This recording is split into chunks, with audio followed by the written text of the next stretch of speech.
massive issues in the AFL. Now, AFL House is the headquarters of the AFL, and it looks like they need to get their house in order because you might remember that somebody had to lose their job because they were having an adult consensual relationship with another person who was working at the AFL. I know, shock, won't someone think of the children? But the disgrace around how this thing has been handled has been released in reporting. We're going to talk about that in the next couple of nights when we come back. But watch this space. Big news about the real goings-on behind at the AFL. Also, another strike against the Queensland government. Remember that fire that was burning at Fraser Island that took out the best part of 84,000, not joking, 84,000 hectares? Well, there was a chance to put this thing out in the second day when it was burning. But Parks Queensland decided that they wouldn't use water bombing. And gel and fire suppression foam was also rejected. Why?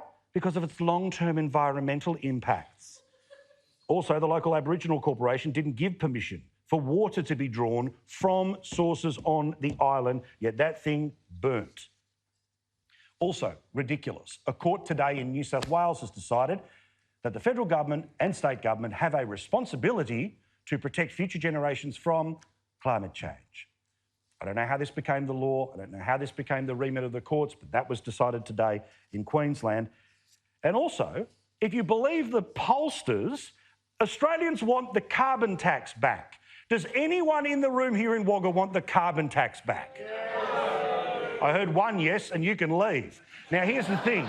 The polling that came out today from the Lowy Institute showed 64% of people want it to come back and 33% of people who want it to go away. It is insane. Meantime, you know how there's this court case where Christian Porter is suing the ABC for defamation? Well, there was a case within the case about whether one of his lawyers could represent him. Don't worry, I'm bored as well.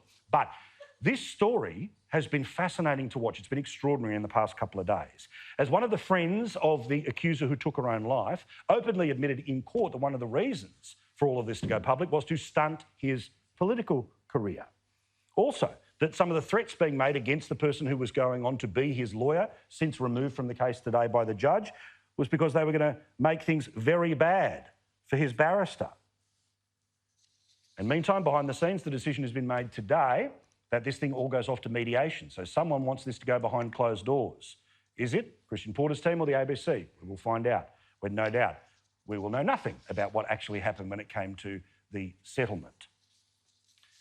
And also, good news to my little daughter Asha, who is an amateur and budding paleontologist. Dale, they found another dinosaur in Australia.